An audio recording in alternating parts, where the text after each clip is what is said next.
देते हैं क्योंकि काफी लोग ऑलरेडी 58 लोग हो गए हैं। गुप्ता जी नमस्कार।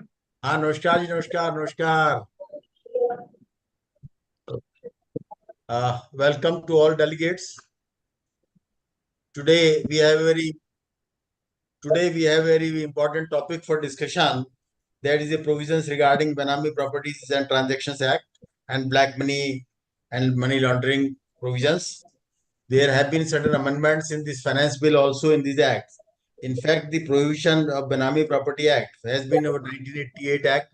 Then it was amended in 2016, and again some amendments have been made in 2000 finance bill also.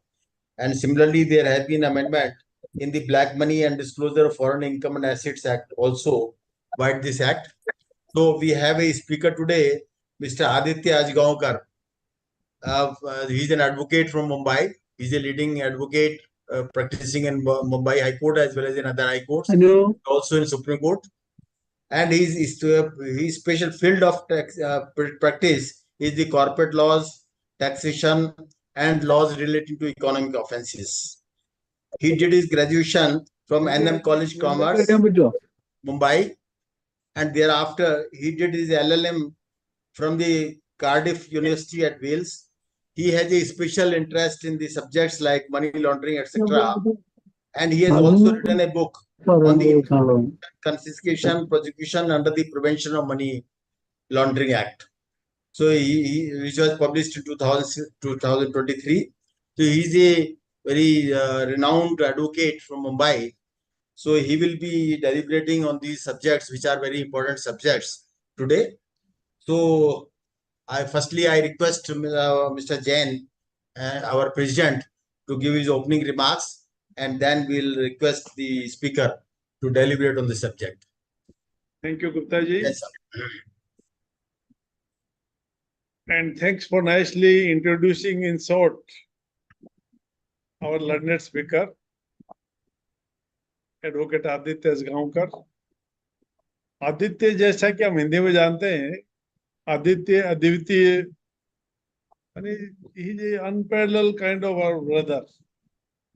The subject of money laundering, many people did not know at the time when he wrote the book and when he did doctorate in USA. So we had invited him in Calcutta in the National Convention. There also he spoke very well. And the book which is written by him is very famous. And Honorable Justice R.V. Eswar, the former judge of Delhi High Court, he had written the foreword. And when we had the convention in Calcutta, we were fortunate to have Advocate Aditya Ajgaonkar as the learned speaker and Honorable Justice R.V. Eswar as the chairman of the session. I had the privilege of having a copy of his book, and we had a program in Chennai on the same subject, and the topics have been arranged in such a manner that we can read one after another without feeling bored. So I thought it fit that for this program on which we are having on the Zoom, so I requested him to kindly adjust his timing and be our speaker today. And he very kindly agreed to my request. So in my book also, one chapter we added 2 years ago on this Benami property. That was the last chapter, chapter number 110. I was just looking at that, and also the new amendment which have been made, section 24, the Act, the Finance Act, 55A. So those are important. And even earlier in 23 also many amendments were made. 21 also amendments were made. I am not giving details of that because that is the prerogative of our learned speaker, Aditya ji. We would like to listen to him. And in case any of our participants have need any clarification, time permitting, we will accommodate. And straightway, Gupta ji, Yes.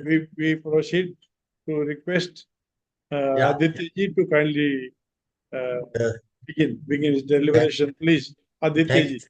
Thanks a lot, Mr. Jain Saab, for your opening remarks. And And we clap. now, yes, you see, Mr. Aditya, this is a very, as you very well know, this is a very vast subject. And there are, if we are going to discuss whole of it, it is going to take a very long time. And simultaneously, it has a lot of implications on income tax assessments also. So I'll request you to take the important highlights of this issue subjects as well as their implication on the income tax assessments, and particularly the amendments which have been done in the Finance Act 2024. Please, yours. Honorable National President Jain Saab, VP Gupta Saab, thank you so much, and the other office bearers of AIFTP and the dignitaries and the seniors who are here. Thank you so much for having me. You all have been very kind with respect to inviting me to all these programs and allowing me to be a part of this knowledge exchange, which ironically has been more beneficial to me than perhaps it has been to the audience, because every time I have to prepare to address such an august audience, I get to learn a few more things. There is something that I would like to say though. The Finance Act has been instrumental since 2014 for amending the Money Laundering Act, the Prevention of Money Laundering Act, as everyone knows. The issue as to whether such amendments can be done through a finance bill or not is still live before the Supreme Court.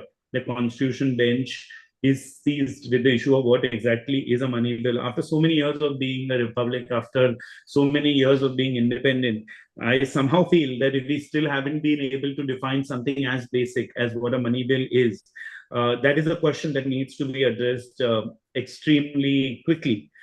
That said, we had two money bills this year. Of course, there was the regular annual budget that was passed in time. It was an interim budget that was passed by the government before the national election. And of course, as of yesterday, we do not have to discuss a finance bill anymore. We have a fully fledged Finance Act.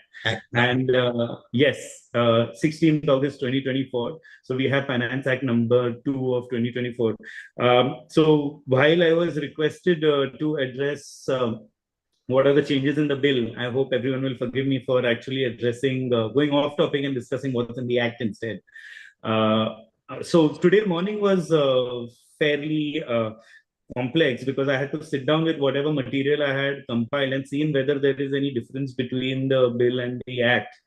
Usually there is, but surprisingly, this time between the first finance bill and the Act, we had a second finance bill amendment also. And luckily, the final Act is closer to the amendment than one would have hoped, which is, according to me, a very, very good thing. It has saved me a lot of time in the morning. When Jain sir had called me up and asked me to discuss the amendments that have been carried out by this Finance Act, the Finance Bill then, and now the Finance Act to the Prevention of Money Laundering Act, to the Benami Properties Act and Prohibition of Benami Properties Act. I hope you all don't mind calling it just the Benami Transactions Act, and the Black Money Act. It was something that we had covered in detail because if Jain sir doesn't mind me saying it, this month's issue of the AIFTP journal also covers these amendments. So of course it mentions them more from a bill form than in the Act, because when we had written them, it was in the Act. So I have deliberately not really made a PowerPoint presentation for this one. We will seek leave, as the lawyers say, to rely upon the article as and when it gets published in the journal. It is fairly comprehensive. We will take the acts one by one. We'll start out with Black Money Act, move on to Benami Properties Act, and then we will go to the PMLA. The PMLA usually has had the bad fortune of being called out on being amended extremely very often with respect to through finance bills. and therefore not really going through the scrutiny of the second house of the parliament. The good news for all those people who believe that that is not how PMLA should be amended, there is no real amendment to the PMLA this year. However, PMLA does find mention. There is an insertion of, there is a reference to the act that has now been added into the Income Tax Act, and we will be looking at how that will affect us as tax practitioners, us as assessees, and us as people who also wish to go and travel, etc., etc. Because what the government has done for these, if I may call them allied laws, with respect to this finance bill, is that they have streamlined them and tried to make sure that there is more consistency within the law. The Black Money Act, of course, has now been given a more liberal sort of relief. What used to usually happen for all those who have done some Black Money Act litigation, you all may probably be very well aware that Section 43 notices were sent off to a lot of assessees for not having disclosed foreign assets, or not having disclosed foreign assets in the FA schedule in the return. But now there is a certain relief that has been given by this amendment, by this Finance Act towards that, and we will be taking them up one by one. If I start out with Section 42 of the Black Money Act, Section 42 of the Black Money Act deals with the penalty for failure to furnish return in relation to foreign income and assets. Section 43 refers to penalty for failure to furnish in return of income and information or furnish inaccurate particulars about an asset, including financial interest in any entity located outside India. So very similar to Income Tax Act, the Black Money Act is a taxation act. I always emphasize on the fact that the Black Money Act, as opposed to what public think, when people look at black money, they usually think the Hindi translation is literally Kala Dhan. In fact, Justice Gupta, when he had given in R.K. Garg versus Union of India as back as 1981, which is reported at 4 SCC 675, had quoted the Justice Vanchu Commission. This is the very famous Justice Vanchu Commission that has also led to prosecution under Income Tax Act, which in the 2016-2017 era, a lot of income tax prosecutions were actually launched. Justice Gupta had quoted Justice Vanchu, and they had said, "It black money, as the name suggests, is tainted money. Money which is not clean, or money which has a stigma attached to it. Black is a color which is generally associated with evil, while it symbolizes something which violates moral, social, and legal norms. It also suggests a deal of secrecy shrouding it. The term black money consequently has both these implications. It not only stands for money earned by violating legal provisions, even social conscience, but also suggests that such money is kept secret and not accounted for. Today, the term black money is generally used to denote unaccounted money or concealed income and or undisclosed wealth, as well as money involved in transactions wholly or partially suppressed." Now, this is very interesting because if you actually look at the black money in the undisclosed foreign income and assets and imposition of Tax Act 2015, we'll realize that the modern day definition of black money does not necessarily have anything to do with what Justice Vanchu and then how Justice Gupta had quoted him with respect to black money. Black money does not need to be from illicit sources. Black money is today under this act, because I'm giving a bit of a background so that we can much better appreciate the nuances that we will be discussing with respect to amendments. Black money as of today has nothing necessarily to do with the source of funds to acquire assets. It is not the proverbial money that is buried under the house or stuffed in the pillows like they show in the movies. But Section 3 of the Act, which refers to basis of charge with respect to this Act, says, "There shall be charged on every assessee for every assessment year commencing on or after 1st day of April 2016, subject to the provisions of this Act, a tax in respect of his total undisclosed foreign income and asset of the previous year at the rate of 30% of such undisclosed income and asset. And the proviso says that an undisclosed asset located outside India shall be charged to tax on its value in the previous year in which such asset comes to the notice of the assessing officer. For the purpose of this section, value of an undisclosed asset means the fair market value of an asset, including beneficial interest in any entity determined in such manner as may be prescribed. Now, it is very important for us to actually appreciate this definition to understand the implications of the amendment that has been carried out by clause 164 of the, actually section 164 of the Finance Act number 2, 2024. The first thing, of course, if you look cursorily at the definition, you will see that the Black Money Act is only an act on undisclosed foreign income. It cannot be domestic income and asset, not just income, but also an asset. So it's not just necessarily, unlike income tax, which is necessarily a charge on the income qua an asset. Black Money Act does not necessarily make any distinction between the income of a year or an asset that has been discovered by the assessing officer in that year. The undisclosed asset which is located out of India shall be charged to tax on its value in the previous year in which such asset comes to the notice of the assessing officer. So it doesn't matter whether the asset has been acquired 20 years back. If it has not been disclosed, the year in which it comes to the attention of the assessing officer, that is the year of its taxability. Now, to ensure that these issues actually come to light, there are penalty provisions that have been introduced in the Act. Penalties is Chapter 4 of the Black Money Act under Section 41, 42, 43, and 44 and 45. But the most important penalty provisions that were being invoked was under 42 and 43. 42 was failure to furnish return in relation to foreign income and asset. If you do not file a return of income, of course, there is no question of any undisclosed income being identified by the assessing officer unless it comes through third-party channels, which may not necessarily be the case. Therefore, there was a penalty that was leviable on non-furnishing of income, non-furnishing of particulars in the return with regards to foreign income and asset. And it said that if any time during a previous year, the assessee had held any asset, including financial interest in any entity located outside India as a beneficial owner or otherwise, it doesn't necessarily have to be on his or her name. They could have beneficial ownership in it.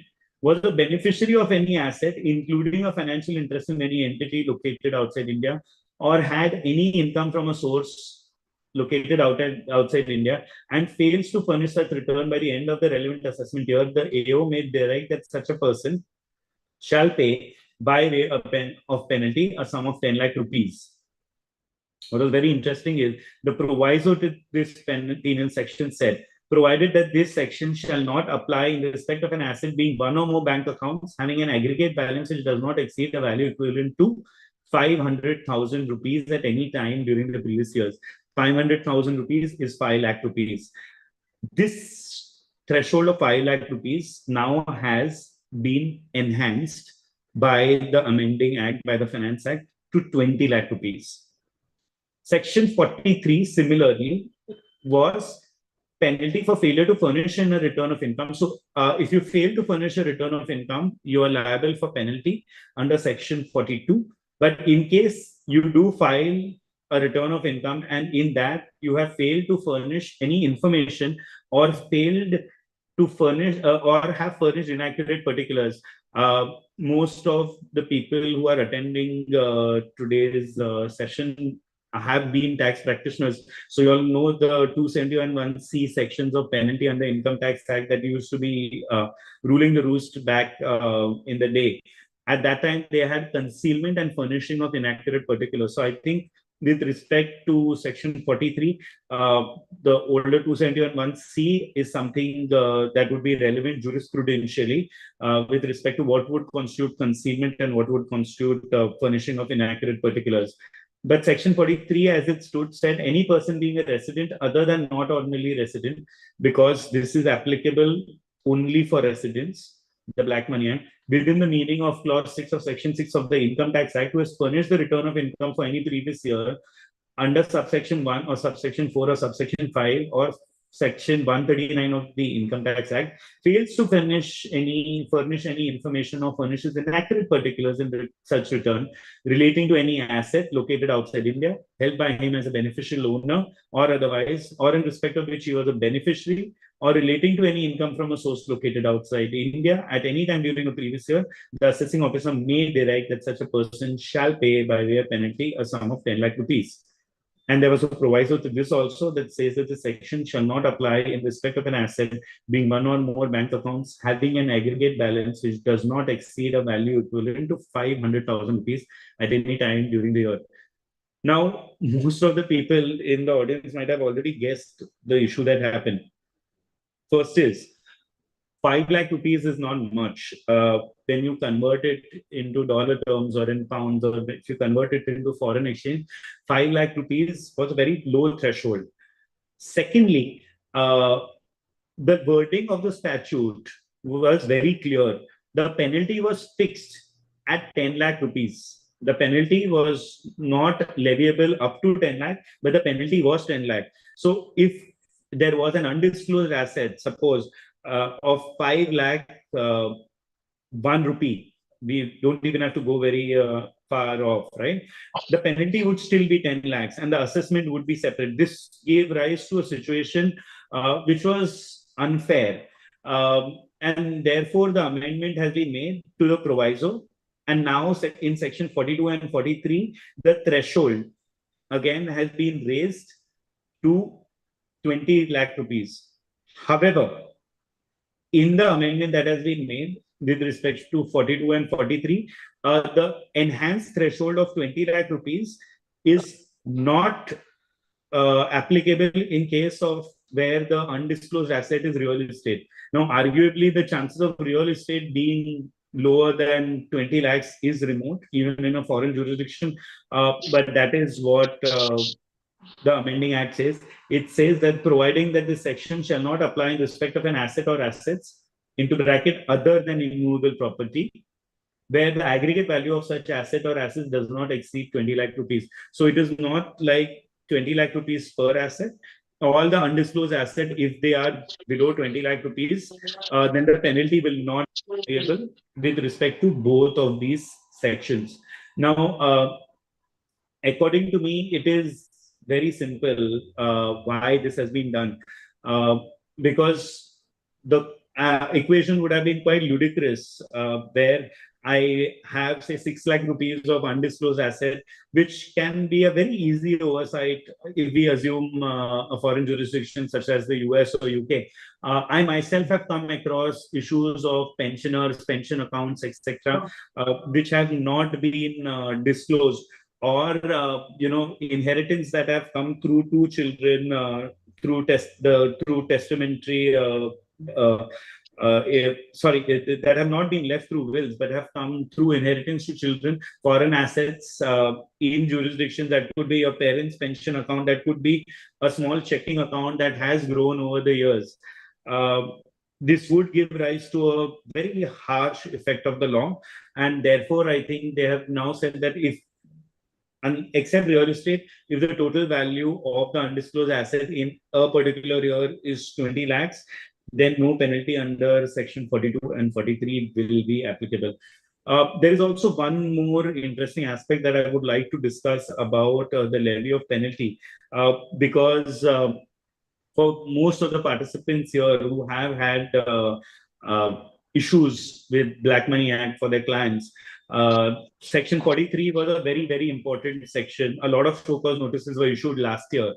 There was a question of whether the disclosure that needs to be made in the return of income can be made anywhere, or whether it had to be in the schedule, and also whether there is any sort of discretion on the officer levying on the officer who is conducting the penalty proceedings to levy penalty or not. And I cannot give you an answer because I've taken example of 3 Mumbai ITAT orders with respect to these, and they all say different things. So the first order that we look at is ACIT versus Leena Gandhi Tiwari, which is a 2002 ITR, 96 ITR Tribunal, 384 Mumbai Tribunal bench of the ITAT, where it was held that the assessing officer may impose penalty, and the expression may signify that the penalty is not to be imposed in all cases of lapses, and that there is no cause of effect relationship simpliciter between lapse and the penalty. Therefore, Leena Gandhi Tiwari said that the penalty is not mandatory, but it is discretionary. It was also specified that in case there are trivial lapses, no penalty would be mandatorily leviable. However, in Shobha Hari's Thavani in 2023, the Mumbai Tribunal, another bench, a coordinate bench, took another view where Leena Gandhi Tiwari was cited by the appellant before the ITAT. The ITAT order does not specifically deal with it. But it says that it is apparent from the language of section 43 that the disclosure requirement is not only for undisclosed asset, but any asset held by the assessee as a beneficial owner or otherwise. Given this, the argument that penalty under this section can only be levied with respect to undisclosed asset is not tenable. Therefore, an inadvertent bona fide error, the element of mens rea, was removed from the equation with respect to Shobha Harish Thavani. And they've also made a very specific observation that the disclosure with regards to the foreign asset or the income should be in the FA schedule only. And this is not where it really ends, because the same month, August 2023, the Mumbai Tribunal passed a third order, another bench in Ocean Diving Center, where the ITAT relied again on Leena Gandhi, and they said that the penalty would not only be discretionary, but the penalty has to be the discretion whether to levy penalty or not has to be exercised based on the facts of the matter, and it is not merely if the disclosure is made in the return of income but not made in the FA schedule, even then the penal provisions cannot be invoked. Sorry. Is it possible to mute the other participant? Thank you. We move on to the second amendment. If you have been active on social media, which I believe a lot of you all may have been, people have just realized that Section 230 of the Income Tax Act requires a tax clearance certificate on a certain class of assessees in order to leave the country. Now, we will not go through the entire Section 230 because, of course, it is extremely lengthy. But Section 230 of the Income Tax Act was meant to ensure that any person who's not domiciled in India coming into India in connection with either business, profession, or employment and had income derived from a source in India discharged his tax liability before leaving the country. The insertion of what has happened is now for the purpose of tax clearance certificate, even the Black Money Undisclosed Foreign Income and Assets and Imposition of Tax Act, that is the Black Money Act, has been added to Section 230. So you will have the authority under the Black Money Act also will be consulted before giving the tax clearance certificate. So though Section 230 was mainly for those who are not domiciled in India, the section also provided for every person who is domiciled in India to obtain such a certificate if the income tax authority with prior sanction felt it necessary.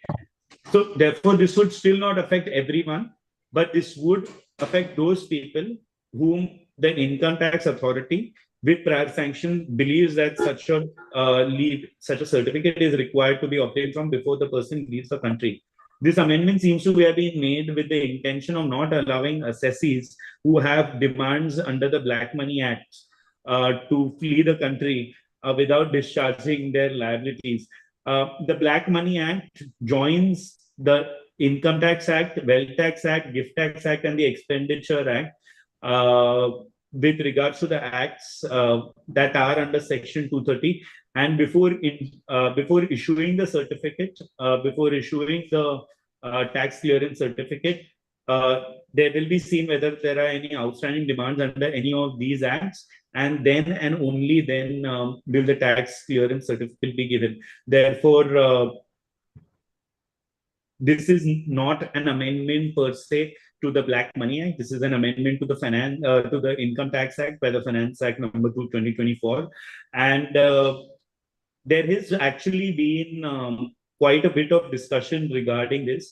If you see the notes and clauses, clause 71, it says clause 71 of the bill seeks to amend section 230 of the Income Tax Act related to tax clearance certificate. Subsection 1A of the said section, inter alia, provides that no person who is domiciled in India shall leave India unless he obtains a certificate from the income tax authority stating that he has no liabilities under Income Tax Act, Wealth Tax Act, Gift Tax Act, or Expenditure Tax Act, or he makes satisfactory arrangements for the payment of all or any such taxes which are or may become payable by that person. Such a certificate is required to be obtained where circumstances exist which, in the opinion of an income tax authority, render it necessary for such person to obtain the same.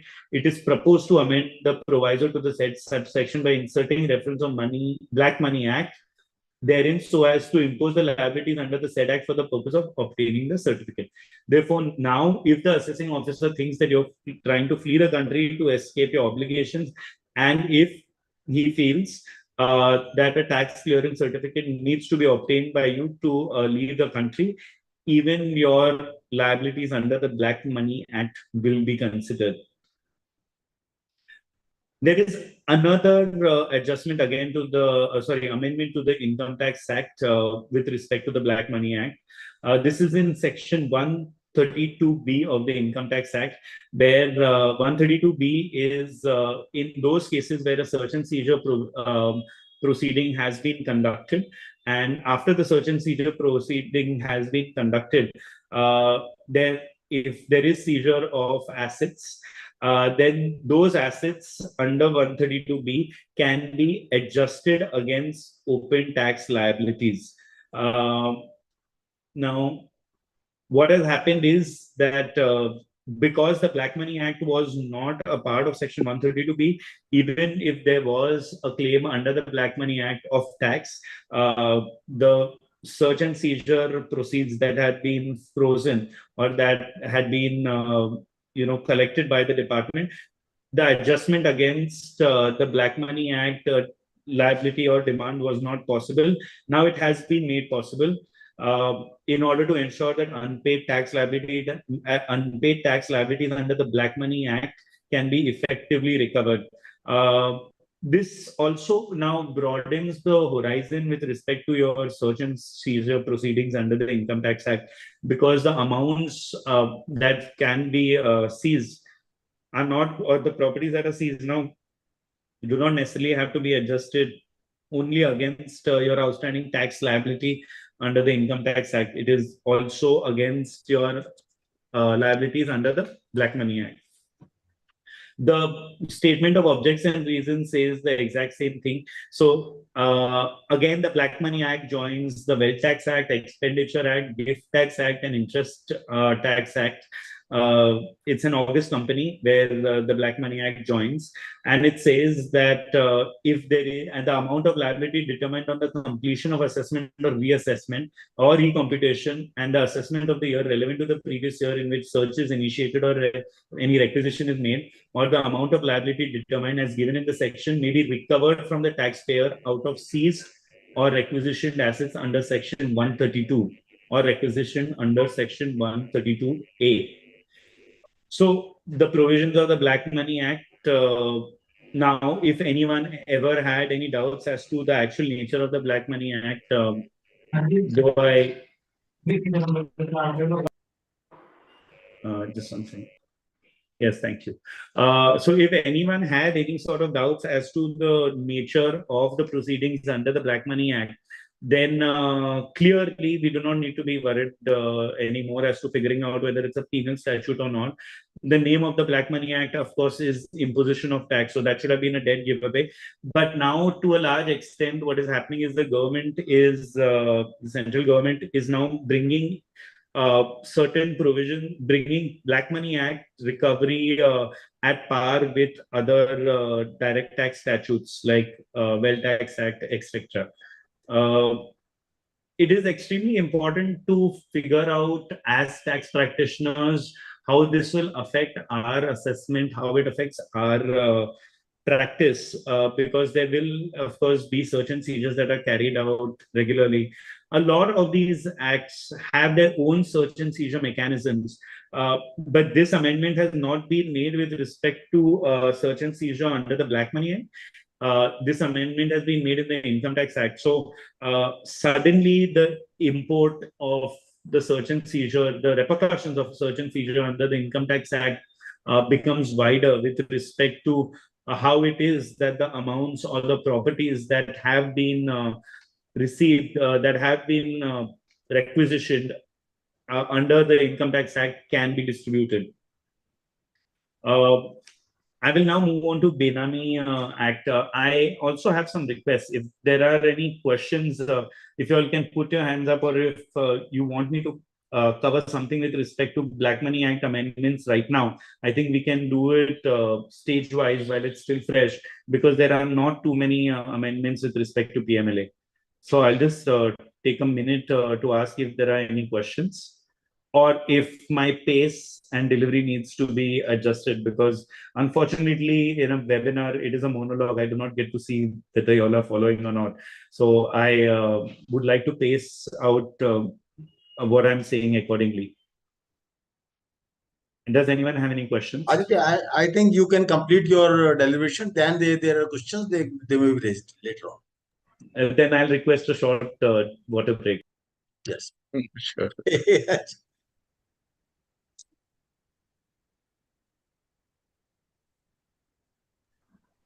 Sorry, Please. I wanted to keep the conspiracy under wraps, but clearly I've been caught on the wrong foot.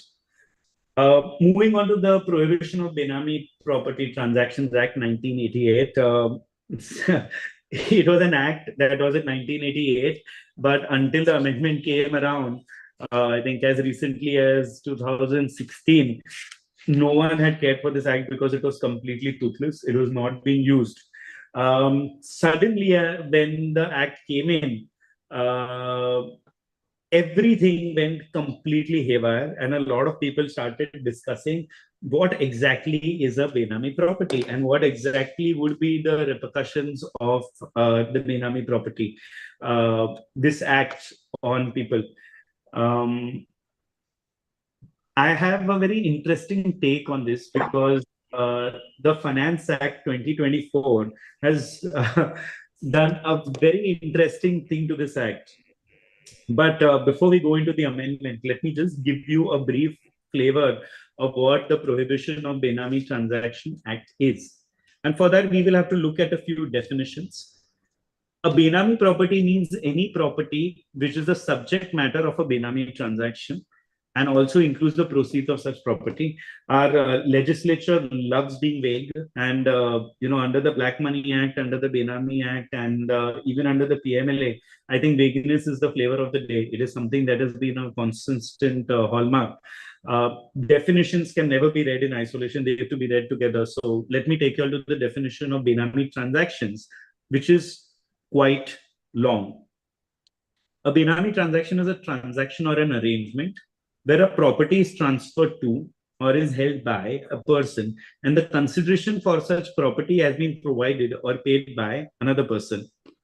The property is held for the immediate or future benefit, direct or indirect, of the person who has provided the consideration, except when the property is held by, and these are the 4 exceptions that have been drawn out, a karta or a member of HUF, and the property held for the benefit of the other members in the family, a person standing in a fiduciary capacity for the benefit of another person towards whom he stands in such capacity, which would include a trustee, executor, partner, director, or company, any person being an individual in the name of his spouse or in the name of any child of such individual, and the consideration for such property has been provided for or paid out of known sources of the individual, any person in the name of his brother, or sister or lineal ascendant or descendant, where names of brother or sister or lineal ascendant or descendant and the individual appear as joint owners in any document, and the consideration for such property has been provided or paid out of known sources of the individual. These are the exceptions to the Benami transaction, and it's very interesting because along with the conversation that is happening with respect to the finance bill, our Honorable Prime Minister has also gone on record and called for a secular civil code to be imposed in this country. The third exception with respect to your joint family and we will have to see how, what the Benami Act implications are if a civil code actually comes into being, because the exceptions are extremely straitjacketed in their formula with respect to a spouse, or even with respect to your brother, sister, or lineal ascendant or descendant, as opposed to the Income Tax Act. If you're looking at gifting something to a family member, the definition of a family member, all those transfers that will not constitute a transfer, they are much wider. But a Benami transaction is more straitjacketed in its formula. But there is a further definition also. B says a transaction or an arrangement in respect of a property carried out or made in a fictitious name, or a transaction or arrangement in respect of a property where the owner of the property is not aware of or denies knowledge of such ownership. A transaction or arrangement in respect of a property where the person providing the consideration is not traceable or is fictitious. And there is an explanation that says, for the removal of doubts, it is hereby declared that a Benami transaction shall not include any transaction involving allowing possession of any property to be taken or retained in part performance of a contract. So under Section 43A of TOPA, that's Transfer of Property Act, for those solicitors, lawyers, and CAs who are here, you'll know that very often under Section 43A, in part performance, physical possession has been given. This also happens in case of development agreements, redevelopment agreements. Now, those, according to this explanation, will not be Benami transactions, as long as the consideration for such property has been provided by the person to whom possession of property has been allowed, but the person who has granted possession thereof continues to own ownership of such property. Stamp duty on such transaction has been paid and the contract has been registered. Why is this important for the purpose of the amendment? Is because there are essentially two parties to a Benami transaction. One is the Benamidar, who's defined under Section 210, that says Benamidar means a person or a fictitious person, so the person may not exist, or as the case may be, in whose name the Benami property is transferred or held, and includes a person who lends his name. And the second party to a Benami transaction is a beneficial owner. Now, a beneficial owner means a person, whether his identity is known or not, for whose benefit the Benami property is held by Benamidar. Now, the offense of carrying on the Benami transaction, the prohibition, is in Section 3, which says no person shall enter into any Benami transaction. Now, the offense under Section 3 was both against the Benamidar as well as the beneficial owner. Everyone was liable for prosecution. It says whoever enters into any Benami transaction shall be punishable with imprisonment for a term which may extend to 3 years, or with a fine, or both.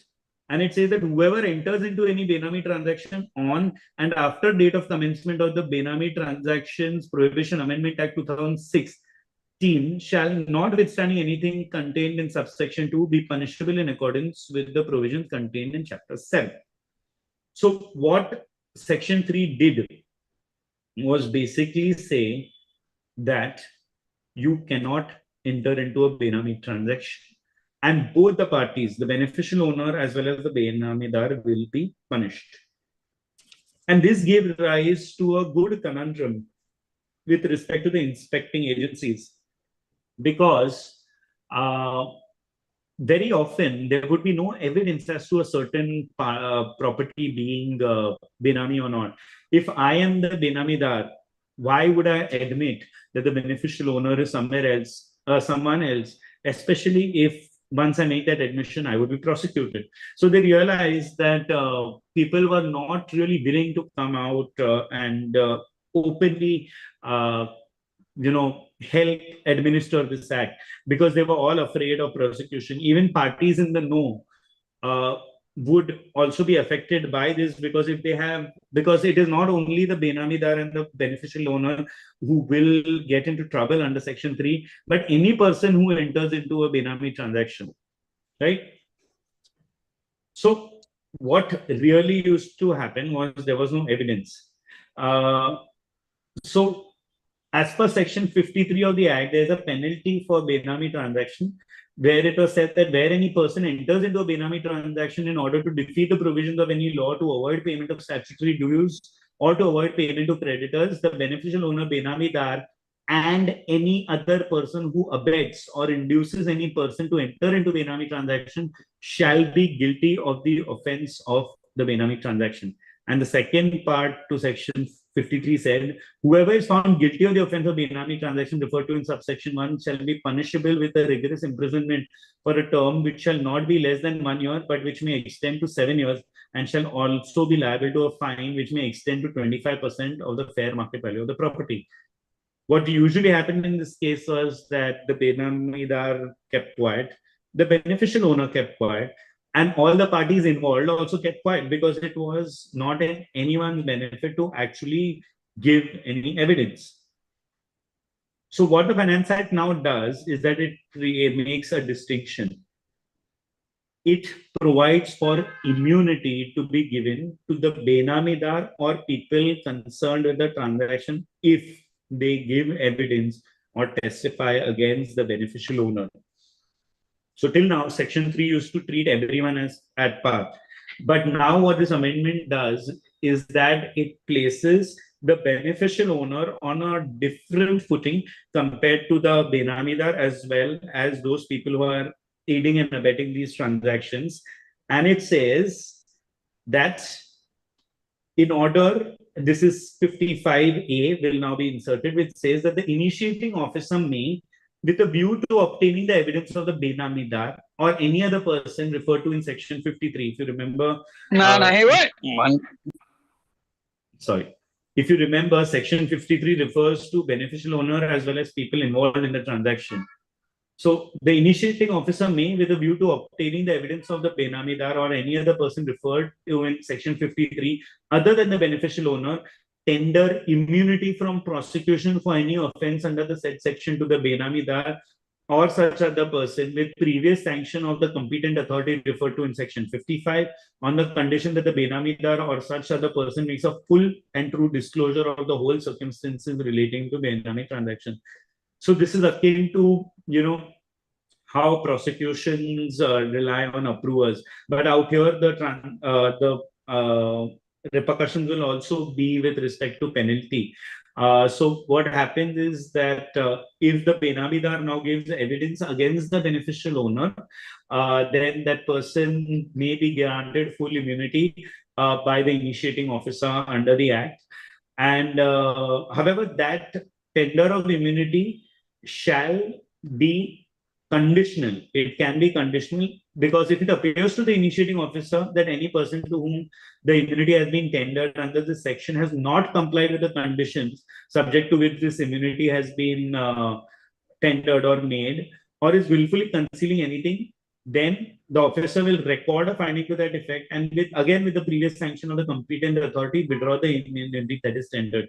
So it is a revocable immunity.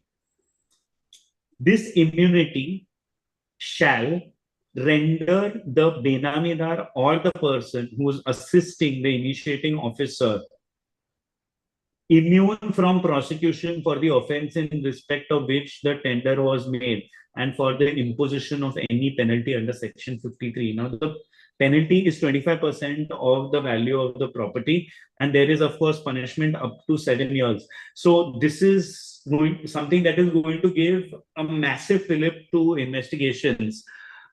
But I do have my reservations regarding this amendment, because it, again, as we say, creates two different classes of people.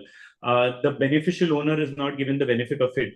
So instead of now saying that entering into Benami transactions is bad, the Act now is decidedly loaded against the beneficial owner and is trying to give the Benamidars some sort of advantage in which they can wiggle out of the soup that they are in. And this is interesting because most of the cases that we see, a lot of the Benamidars can be extremely low income people, are people who have no idea that companies have been set up on their name, bank accounts have been set up on their names. This is something that is happening regularly. I have come across clients who come to me saying that my KYC details have been misused and bank accounts have been opened. That would clearly be hid by Benami if at all that it comes to light, even if you have had nothing to do with it. You may not be, of course, convicted, but there would, of course, be the prosecution and the entire proceedings that would be taken out to you with respect to your role in the proceedings.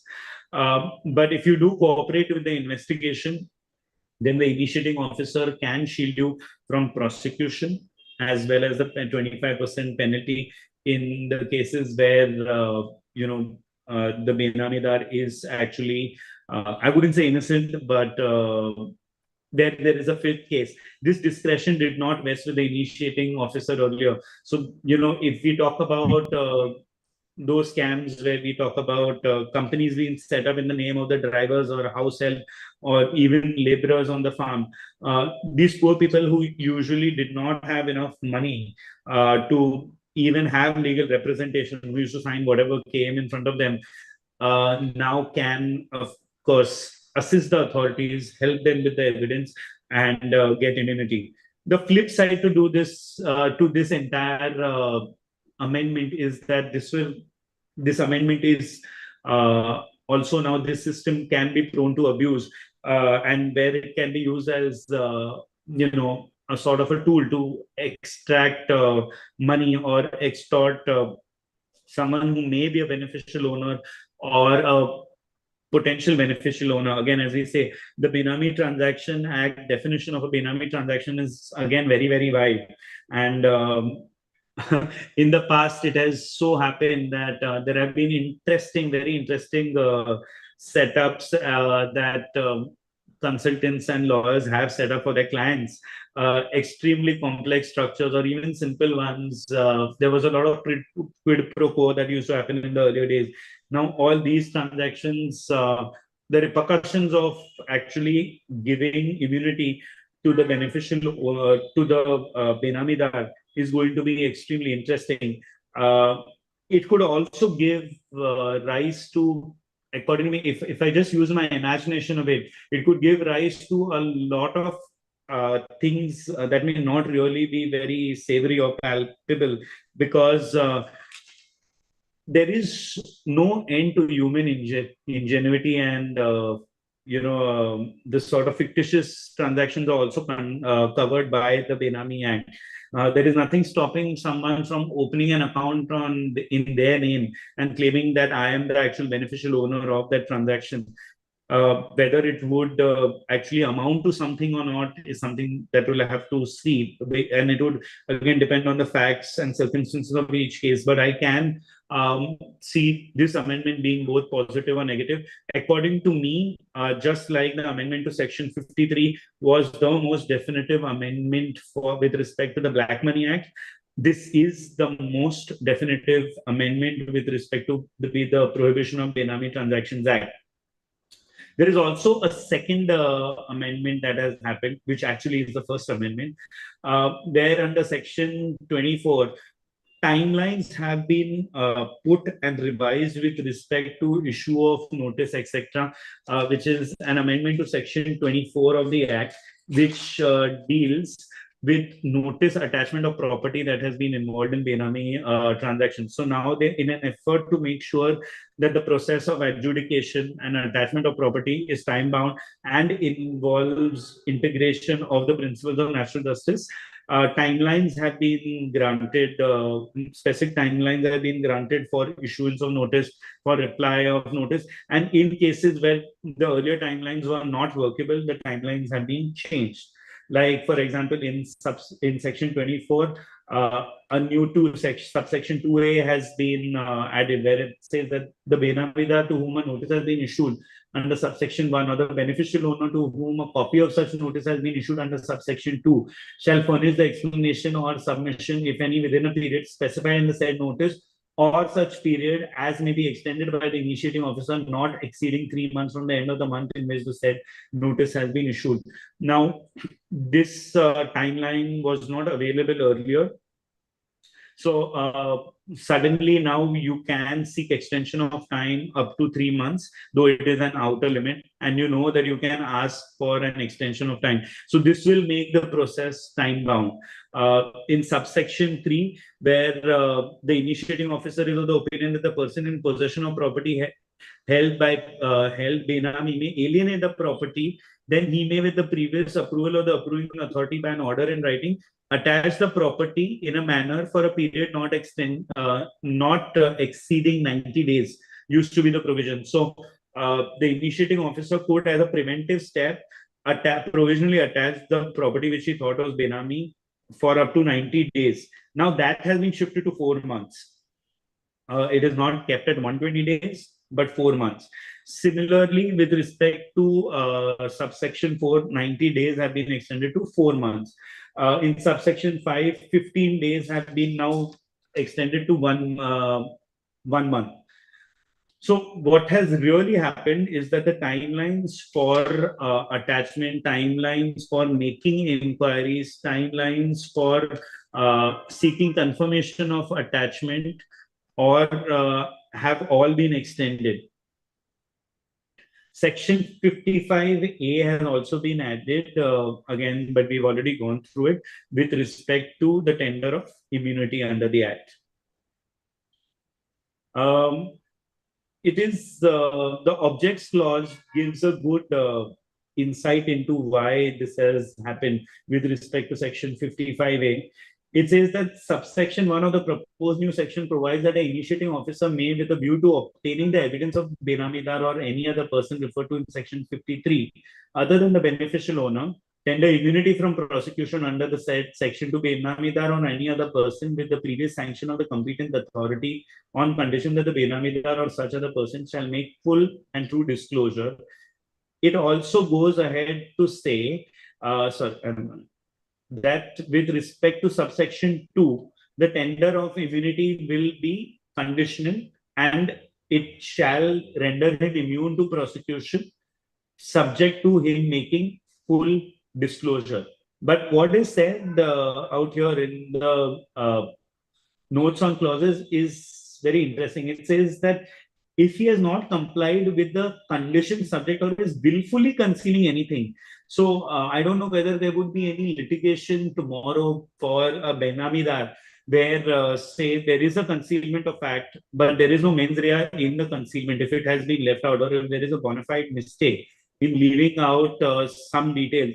Whether we would have to go into the question of mens rea with respect to immunity, because there is no trial with respect to immunity, and whether I know the lawyers amongst us would be very interested in filing writ, but whether that writ would be maintainable, because of course there is no provision for a trial with regards to willful concealment. So that is going to be something that is open-ended, and I think that is something that's going to be very interesting for those lawyers, and those CAs whose clients have been either stuck at being the subject matter of being a beneficial owner or a Benamidar or someone connected to a Benami transaction. But with regards to all those people who are not the beneficial owner, I think that this is a godsend. If it is something that your client can take up, this is something that should be pitched to your client. In the very end, we will come to amendments in the PMLA. As I said, there was no amendments to the PMLA, but there is a very interesting aspect that has happened. The new direct tax Vivad Se Vishwas scheme has come in, and the scheme will not apply to a certain category of people. And it says that the provision of the scheme shall not apply to any person in respect of whom prosecution for any offense punishable under the provisions of the Unlawful Activities Prevention Act, the Narcotic Drugs and Psychotropic Substances Act, the Prohibition of Benami Property Transaction Act, the Prevention of Corruption Act, and the Prevention of Money Laundering Act has been instituted on or before the filing of declaration of such person. Has been instituted on or before the filing of the declaration, or such person has been convicted of any such offense punishable under any of these acts. Now, this is very interesting because this is a very broad exclusion. My reading of this is that it doesn't need to be that my disclosure under the new scheme has to be something that needs to have a direct nexus with what I'm accused of under the PMLA or under the Prevention of Corruption Act. What it seems to be saying is that there is a blanket ban or a blanket exception made for anyone against whom not only a conviction from a court in a trial court has happened, but also those against whom proceedings are instituted on or before the filing of the declaration. This is going to be something, according to me, that is not very fair, and I know I say it with a very with a pinch of salt, because the acts that are really, made, the exceptions that have been made are acts like the UAPA, which deals with terrorism, NDPS, which deals with drug money. But I still think that if there is no direct connection between a tax arrear and tax liability and the actual offense itself, I do not know why I should not be allowed freedom from litigation, especially when if I am actually accused of under UAPA, NDPS, Prevention of Corruption Act, there's a very good chance that PMLA has also been invoked against me. And I would anyways be caught in a string of litigations that would, I would really welcome being able to get out of tax litigation by paying the disputed money. There is another way of looking at it, that if PMLA proceedings have actually been already initiated against me and there is a provisional attachment in place, I probably will not have money to settle the any amount under the direct tax Vivad Se Vishwas scheme. Secondly, what is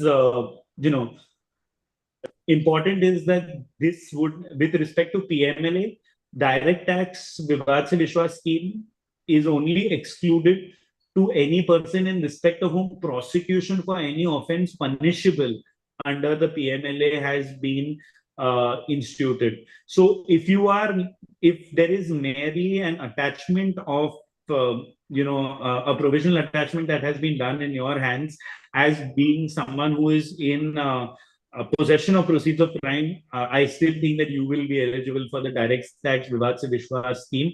You have to be someone against whom prosecution has been initiated. It is not merely someone against whom a notice has been initiated, or not someone against whom a notice of provisional attachment has been issued, but no prosecution has been initiated. I know this has been an extremely long monologue without a PowerPoint, but I am open to questions now. Either that, or I'm just going to presume I did an excellent job presenting. Yeah.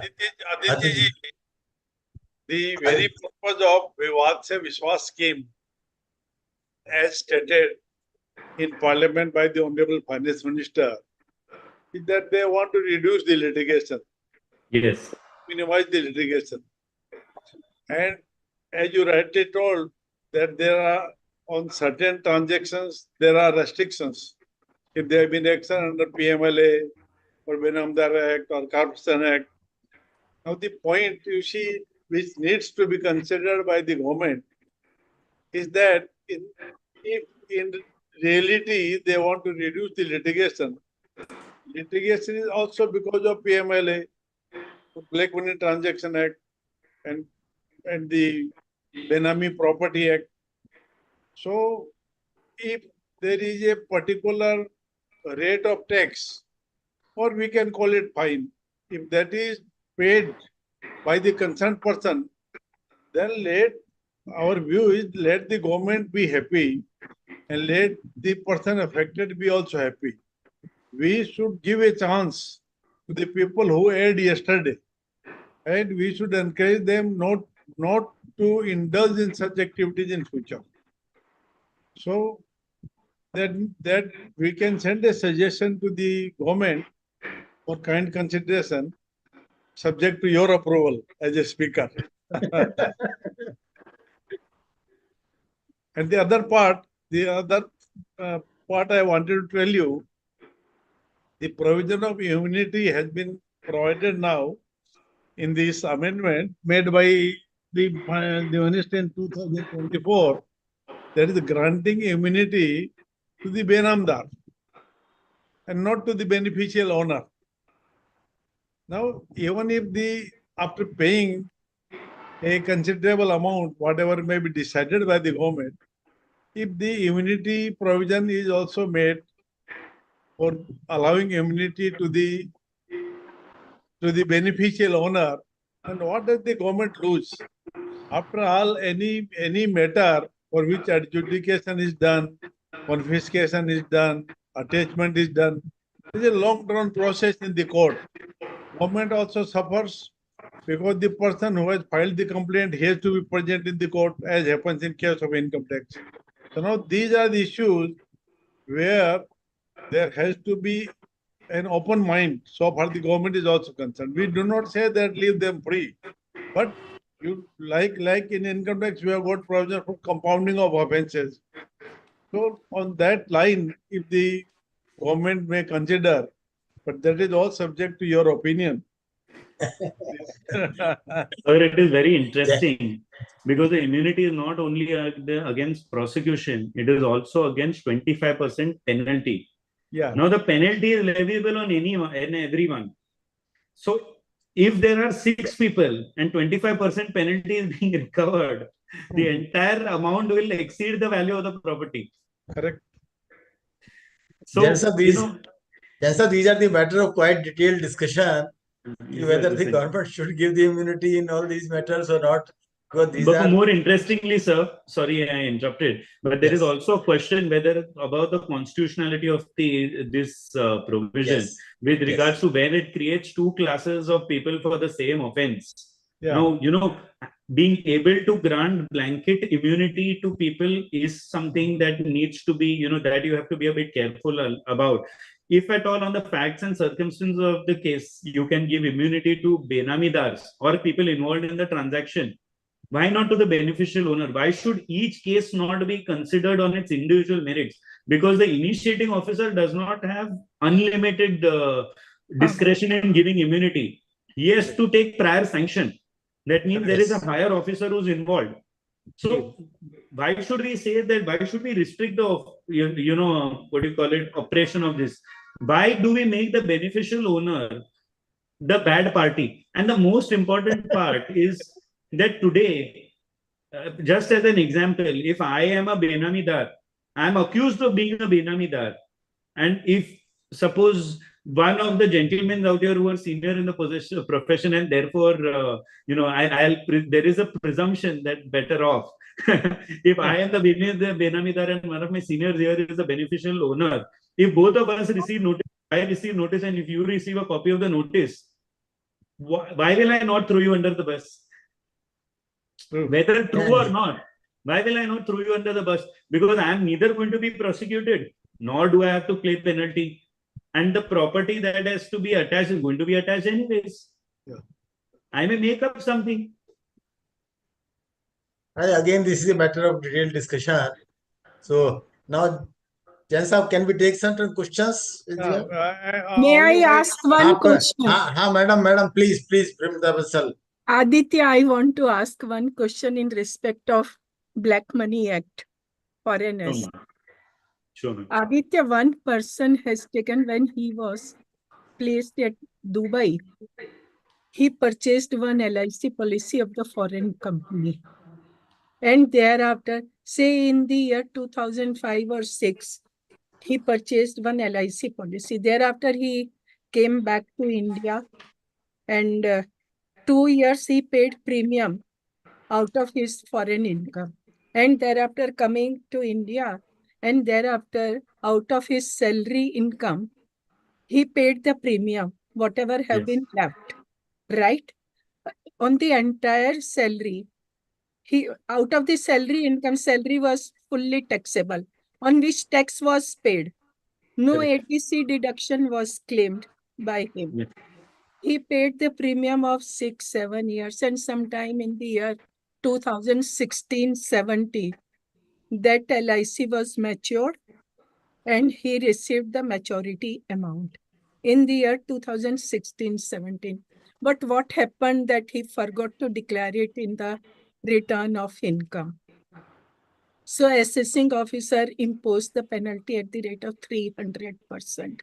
I mean, more than the premium, whatever he had paid, 300% penalty was imposed. So in my understanding, as per section 59, if there Yes. is an undisclosed asset Yes. acquired out of the income which is chargeable to tax, but on which tax has not been paid, Yes. then only.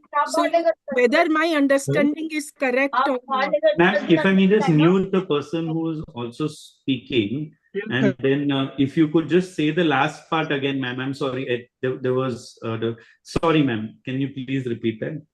With respect to What section I am saying, that the asset which has not been disclosed any time in the return of income, yes. right? And which was acquired out of the income which is chargeable to tax, but on which tax has not been paid. If income on which tax has already been paid, then thereafter SSC can make any investment. That is my understanding. That income is chargeable to tax, but he has paid the tax on it, and thereafter he has purchased the asset. So whether he has committed any offense under the Black Money Act. Ma'am, unfortunately, he will have under multiple penalties. What happens is, firstly, if the amount now is about 20 lakhs, till earlier we were talking about 5 lakhs, which was section 53.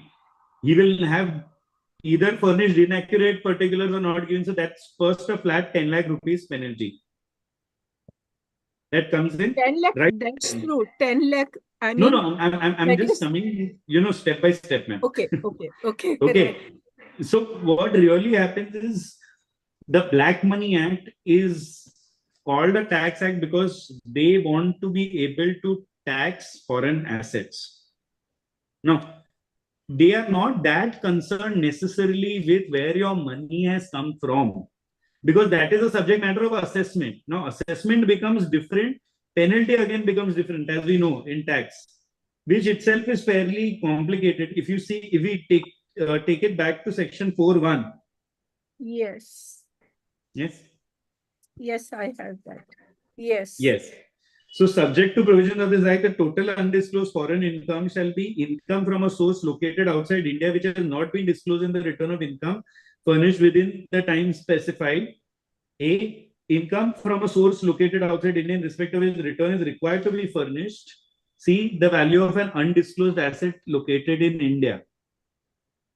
So, at this aspect, if you actually go to see, they do not contemplate the fact that you have paid tax in India on it. Now, if you go to section 5.1, it is in computing the total undisclosed foreign income, no deduction in respect of any expenditure or allowance or set off or loss shall be allowed, and any income which has been assessed to tax for assessment year under the Income Tax Act prior to the assessment year applies, or which is assessable or has been assessed to tax for any assessment shall be reduced from the value. So 5.1.2 may answer your this thing. 5.1.2.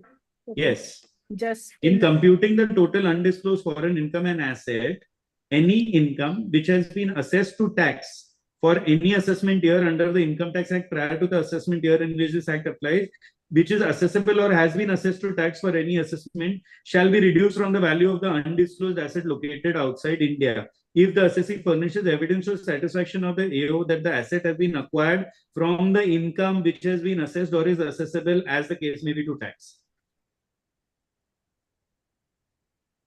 that is your opinion, but my opinion is that the entire section has to be read in totality. If all the clauses are satisfied, then only penalty can be imposed. Yes, yes, You ma'am. have given, I mean, you have No, right. no, ma'am, I'm talking about the assessment. What happens is assessment becomes different, penalty becomes different. Yes, So, yes. That is so true I was under the talking Aditya black. about sir, That is true under the black. Aditya, can I add something on the Premlata's madam sure. clarification? The point When is, ma'am started asking uh, queries, I had my yeah, heart in my mouth. yeah, Aditya sir, Ji. I think we have an answer to this question in the memorandum and objects of the presented by the Arun Jaitley Sahab in the Parliament. Ji. This act was brought in just to stop the menace of the black money Yeah. which is stressed outside India. As Ji. the madam says, the premium was paid from the income Salary income. earned outside India. And that policy continues. That policy continues. India government did not lose anything out of that thing. And the later premium was paid out of the declared money, which is taxable money. I think argument should be developed in a manner like that. I think Premlata madam may get some help Yes, by sir, referring that to is the also my opinion that all the clauses May are I add, to be read may I in add something? totality because tax has already been paid on the May, salary may income. I add No something, madam? ATC deduction. Hanji? May I add something? Yes, Please, why not? please introduce Actually, yourself. you see, here in your case, the source is explained, Yes, but only the lacuna is that you have not disclosed the asset. So And that what is the why 10 lakh. section say, what the definition of undisclosed asset located outside India says means an asset located outside India held by the SSE in his name or in respect of which he is a beneficial owner. And he yes, has no explanation about the source of investment in such yes. asset. Or the explanation given by him is in the opinion of the assessing officer unsatisfactory. So here, as you said, that the source of explanation of investment is there. And that is Yes. explanation. And if you can justify that, then it will not be an undisclosed yes, asset. yes. That is all on record that out of the salary income on salary, So in that employer case, has deducted the tax. Madam, you will and get so you will get out of you the will get undisclosed justice asset. from the either High Court or from the tribunal, not from the CITF. Not from So the Yes. out of the I definition know. of the Just undisclosed one asset. thing, just one thing here. If you look at the penalty of 300% that has been levied, it is under section 41. Now, Yes. I'll just read section 41 for the sake of completeness. The assessing officer may direct that in a case where the tax has been computed under section 10 in respect of undisclosed foreign income and asset, the assessee shall pay by way of penalty in addition to tax, if any, payable by him, a sum equal to 3 times the tax computed under that section. So, ma'am, what we were talking about, it goes back to the assessment. There is no question of section 41 does not speak with inaccurate particulars, concealment, or any other sort of qualification or reasons to believe. All it says is it is still discretionary because it says that direct in a case may direct that in a case where tax has been computed under section 10 in respect of undisclosed foreign income and asset, the assessee shall pay by way of penalty in addition to the tax, if any, payable by him, a sum equal to 3 times the tax computed under the section. So according to me, it still goes back to assessment. So when ma'am, you So said that all the even if under section 10 assessment was to be made only in respect of undisclosed foreign income and undisclosed foreign asset, right? we'll go back to section 10 only. We'll go back to Yes, and assessment. thereafter the definition part that what is undisclosed foreign Exactly. income. So that is what we were reading with respect to section 5 Yes, and all. that is why I am saying that all the provisions are to be read in totality and thereafter. So to my mind, no penalty is leviable. Except under 53, 10 lakhs. Right. Very correct. Even Aditya, even for the 10 lakhs, because that is not from a source which has not been disclosed. But 41 also says that. No. Unfortunately, what really happens is that the judgments that come in are with respect to disclosure of foreign assets in FA. So there is no clarity today. I just cited 3 Mumbai tribunal judgments that are saying 3 different things. without necessarily citing each other. So right now it's still a gray area. Now, what happens, in fact, one of the judgments which I read says that even if you've disclosed in your return of income, if it's not in the FA schedule, penalty. So, section 43 is only with respect to disclosure of foreign asset. It is not with respect to whether it is accessible, not, nothing. I'll just read 43 once for the sake of completeness, if we have the receipt for it. That is the basic नहीं, purpose of that. Aditya उससे पहले आप section 11 and 10 12 देखिए. What section 12 is saying? पूरा ही हो गया sir आज तो No, I'm excited that I'm actually excited that questions have come and that the discussion is happening in some program that is not income tax or GST. I have made some study on this aspect. In any way, Aditya, madam is going to I am succeed. able to ask. Madam, I'm sure that you will be able to convince the authorities and you will succeed. Any other question on the general subject? So I am Pramod. There is no point. So I request Mr. Anil. So there's a question there. I think someone was saying there's a something. question. Yes, if there is anything, let us take the question. Pramod Patni. Yeah, Pramod Patni. Yes, This is an extension. This is an extension to what Madam Premlata Bansal just talked about. What happened exactly in, at least I am aware of 3 cases. Okay. Where people had LIC covers taken overseas. And coincidentally, all these 3 covers were taken by their relatives overseas. Okay, they had not paid the premium. And relatives defined under section 56. Okay, in case even if it is treated as a gift, it was not taxable in the hands of the insured person. But that fear of all these complications and lack of clarity, despite having taken a view from a senior advocate, they dared not come forward in coming clean with it. Now, as a result, that FA schedule continues to, without any mention of these assets in all those 3 cases. एक तो वो problem है because it has led to lack of clarity, has led to continued violations. Another is, if I am aware, as a counsel, as a CA to these cases, can this amount to be something like abating it, concealment of information for the particular assessees? There are provisions under the Income Tax Act that if I have been akin to or a party to privy to any such information, then even this there can be a liability against the professional. Correct me, Madam Bansal, if I am wrong. Sir मैं actually आपकी query पूरी तरह से समझ नहीं पाई हूँ. Sorry, आप एक बार फिर बताएं. मैडम आपके पॉइंट को सब्सटेंशिएट कर रहे हैं वो. हाँ, वो मेरा पॉइंट. इन 3 केसेस में उनके ब्रदर्स या क्लोज रिलेटिव्स ने कवर लिया और वो उसकी प्रीमियम ओवरसीज जमा करा रहे हैं. And the beneficiaries are in India. हाँ जी. So they were obligated to make that disclosure under the 2015 Act. Yes. We consciously said you can't hold it. You should come out clean. So one was that implication of the tax. उसमें मैं समझ गई आपकी query इसमें कि आप ये कह रहे हो कि foreign person has paid the premium on behalf of the beneficiary who are residing in India. India, yes. Right, sir. So whether those person have to disclose those assets, I mean in the nature of policy. Yeah, right, India. sir. तो sir उसमें मैं ये कहना चाहती हूँ कि that source of investment is not the Indian income. Correct.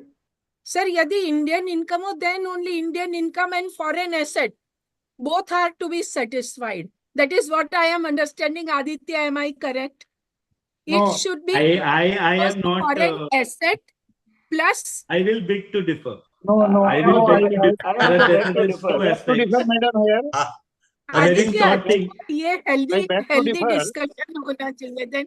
I beg to differ, madam. I'll just put one thing, ma'am, just because I'm in the habit of, just teasing the seniors' minds, because then I get solutions from them. The question on whether I have to disclose is based on my residential status. Yes. In fact, the reason why I bring this up is because in the chat box, a question is asked, what about students who go abroad? Now, that depends upon when they go abroad. In that year, if they're non-resident, then they do not need to disclose. A lot of the times, what happens is students go there, and at the end of the year, when they come back, if they come back at the end of the year, they close the accounts and come back. And for income tax purpose, it is always better to declare. So I don't think, if you're a tax resident, then you have to declare in your schedule as per the act all your foreign assets. I do not think, ma'am, that there is a requirement for a domestic source. The act says, when we read section 5, it says that if there is a domestic source that is explained and assessed to tax, that amount will be reduced from undeclared, undeclared asset definition. If this happens, I'll tell you typically what the Black Money Act was. I mean, black money traditionally we think only of politicians and bureaucrats who have done things underhand. What they usually did, that is the idea behind it, was they park funds outside, which then generates more money. The question is, then if I parked funds, say in Switzerland, and that fund goes to South Africa, the source of the South Africa fund is not India. It is Switzerland. Will I not have to declare if I'm a resident in India? I know I'm oversimplifying a very big question, but still, according to me, if I'm a resident, actually all the definitions are so complicated. All the definitions are, you see, section 11, undisclosed asset located outside India. yes, That is very much complicated. Everywhere there is an ambiguity. Similarly, in section 12 also, section 59 also. Everywhere there is an ambiguity. ma'am, in सब कुछ PMLA सारी also, now in definitions income tax also. different find out करती. Madam, Ma'am, I think we have to have another find session. out loopholes in that. I think Madam, I think Pramod, we have to have another session only on this topic. मैंने पहले ही answer में discussion close कर दी थी आदित्य को कहकर कि everybody have its own opinion. But the most important aspect is the ambiguity is why everyone here has their own practice. इसीलिए we find out loopholes everywhere in every section. Even if there is one more query. I'm sorry, well. I'm interrupting. There is one more query about which date is the Benami Property Act applicable. Now, the Act is of 1988. The amendment is in 2016. Supreme Court in Ganpati Dilcom says the criminal statute is not retrospectively applicable. So prosecution would be for subsequent. There is a review petition against Ganpati Dilcom also. So I will update this as and when that happens. The criminal aspect is prospective, but the bar on trying to recover Benami property, according to me, would be retrospective according to the Act. Sorry, ma'am, I had interrupted, but what will happen is... No problem. May I add something here? Yes, yes. May I add something? Yes, yes, of course. Who is there? Please introduce yourself. There are tribunal decisions on this aspect about prospectivity. They have distinguished between held by and transaction. And they have said that when the transaction was earlier to 2016, but the property still continues to be held by the Benamidar, the provisions will become applicable. Yes. Yes, right. Aditya has done very well. May I now request Mr. Mathur to please extend the thanks to our learned speaker. Thank you, Mr. Chairman. We had a wonderful session on a subject which is very contemporary, and I think it's the need of the future also, because PML and Benami Act are, I think, the further source of practice with all professionals. Right, as the word Aditya is there, Aditya means son, and he has thrown a wonderful light on the subject, as the National President has also mentioned. My thanks to the National President also, not only to introduce the subject, but as well as to be with us throughout the session. Thank you very much, sir, for it. VP Gupta Sahab is doing exemplary work as Chairman of Direct Tax Committee, coming out webinar. My humble suggestion was also there, and he has honored me for that. And thanks, Gupta sir, for this and conducting this another webinar on this. Tomorrow, of course, we have got one more. And thank you, Aditya ji, for very well explaining the thing. Of course, the Vivase Vishwas, as you have mentioned, is there, but even updated return cannot be filed if you have got a PML case against you. So those things would continue. Whether we should go for prosecution immunity or not, that is something else. So thanks to all the participants who joined in large numbers. Tomorrow we come again tomorrow morning at 10:30. See you then. Over to Gupta sir. Tomorrow, If I may just, is that we are having a program on GST where we have got very good speakers. Instead of 10 o'clock, tomorrow we are starting exactly at 10:30. You are requested to kindly join. We will also discuss the show cause notices under GST. And as indicated by our brother Aditya Ajgaonkar, our journal, next issue of journal will be totally dedicated to various aspects of budget, the Finance Act. And Aditya Bhai has also contributed an article, and so VP Gupta ji. It may be containing around 18 articles. And I'm hopeful that it will see the light of the day soon. And we will be continuing to have more programs, physical as well as on Zoom. And we are grateful that all of you have joined. My special gratitude to Premlata Ben, so kindly making the discussion live and adding value to that. Thank you very much, Gupta. Thank you. Thank you also. Thanks, thank you, everyone. thanks, President sir. Thank Thanks, Aditya. Thanks a lot, Aditya, for doing well. There were some Yes, sir, questions that's that were there not is all answered. efforts of Gupta ji that we are having so much discussion. ये सब जैन साहब के instruction से हो रहा है नहीं, मैं तो थोड़ा बहुत कहता हूँ तो इम्प्लीमेंट तो यही करते हैं ना. Thanks a lot. Thanks everyone. Execution is perfect, sir. Execution is perfect. Thanks everyone. Thanks. Thank you, sir. Thank you, sir. Okay. Okay, sir. Ravi, please close the meeting.